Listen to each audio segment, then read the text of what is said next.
I think you get it. I think you learn, you see that you're at the end of an era in two ways. One is by the mere fact of looking around, the anecdotal evidence that things are not the way they ought to be or the way you would like them to be or the way they have been all along. Education, the churches, the economy, the mere fact that we can spend all this money and figure we're never going to have to pay it back.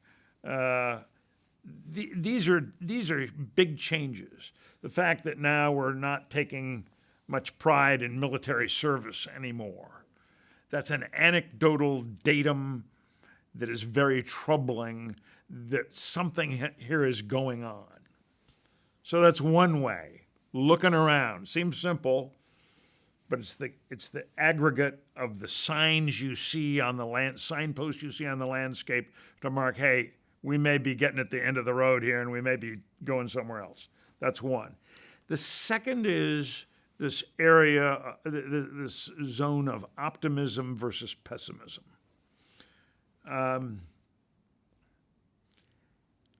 I've been an inveterate optimist all my life.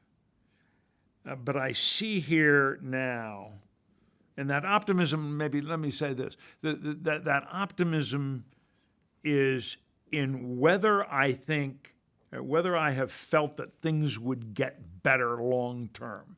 It's that almost that cliche, will my children and grandchildren be better off than I am?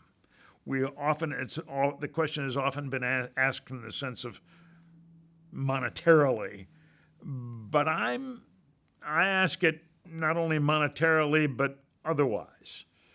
And I think when you could say, yes, they will be, that's one place in the culture, on the road.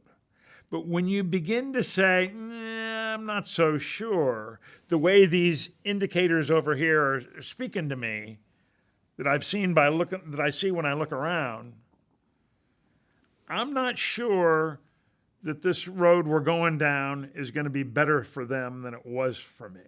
And I think that may be the other part of this marker, that there's a growing sense of pessimism out of what used to be an optimistic point of view.